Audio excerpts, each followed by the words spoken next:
Back to our top story now, as new concerns that ISIS is expanding continue to emerge. Despite 6 months now of U.S.-led airstrikes in Iraq and Syria, the Pentagon says the coalition planes have bombed more than 4,800 targets and that they have weakened the group's leadership. But signs the group is clearly expanding now. Look at this map.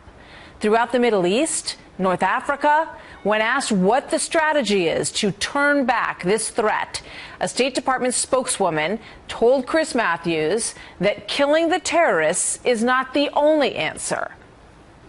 We cannot win this war by killing them. We cannot kill our way out of this war. We need, in the longer term, medium and longer term, to go after the root causes that leads people to join these groups, whether it's lack of opportunity for jobs. We can work with countries around the world to help improve their governance. We can help them build their economy so they can have job opportunities for these people.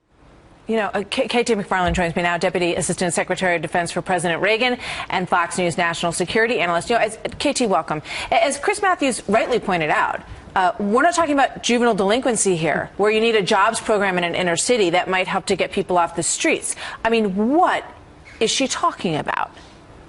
You know, if poverty was the thing and the cause of radical behavior, then you would see India would be the most radical country in the world, right? It isn't. It may be a component of it, but look, the whole thing, even ISIS, even focusing on ISIS, of how many forces to send, what should we do, where should we bomb, that misses the bigger picture. This is a much bigger thing. This is the existential threat of our time.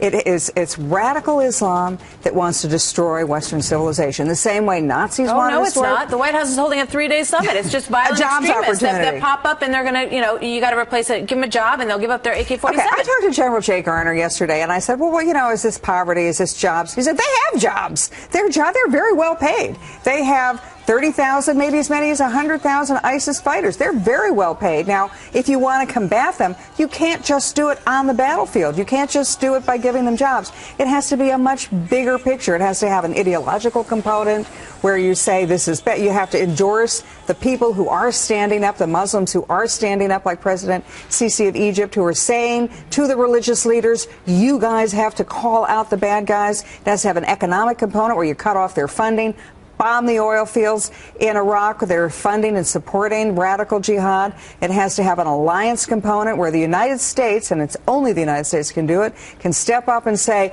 we're all in this together. Europe, Israel, other Muslim countries, you do this, you do that, you do this, we'll do this. And yet there's none of it. The president, I think, he's checked out. It's willful blindness. He either doesn't see it, or he doesn't want to see it, or he has no idea how to do anything about it. He will go down in history like as the Neville Chamberlain. Absolutely, he is Neville Chamberlain. So when you think about what worked against the Nazis, right? You know, a huge force, the Allied forces, killing as many of them as they possibly could, until they forced the remaining people to come out with white flags and say, "We're done." These people have no fear of us, and unless they start to say, "Whoa." People are coming after us, and you know what? I kind of like my life. Nothing's going to change, is it? And it's not just when we have to kill them when she says we can't kill our way out. Of course we can't. But that's one part of what we have to do. One of the things that defeated the Nazis was an economic defeat. We bombed their military machine. Another thing was that they literally ran out of gas. We prevented them from getting access to oil and to fuel. Another thing that defeated them was we rallied all of Western civilization against the ideology that they were promoting.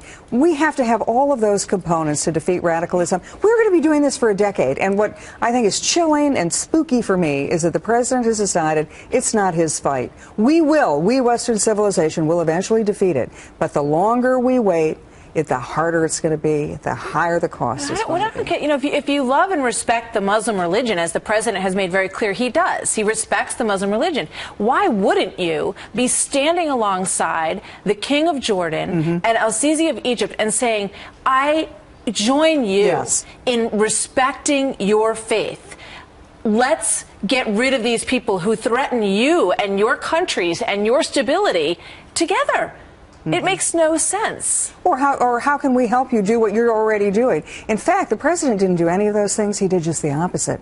He welcomed the Muslim Brotherhood. The Muslim Brotherhood is connected to Al-Qaeda. It's connected to radical Islam. It's the mothership of radical Islam. And yet the president welcomes them into the State Department, into the White House. What he should have done, as you point out, is go to President Sisi of Egypt and say, how do we help you carry this message? But they're going to ask for military help. That's what they're going to want. We're not even talking to them. Right? We're not giving it. And we're also not giving it to the Pope, the Coptic Christian Pope, who is also standing side by side with the president of Egypt, saying this is an attack against Muslims, it's an attack against Christians. They seem to be further down the road in their understanding of this whole thing than we are. We'll Sadly. see. KT, thank you very much.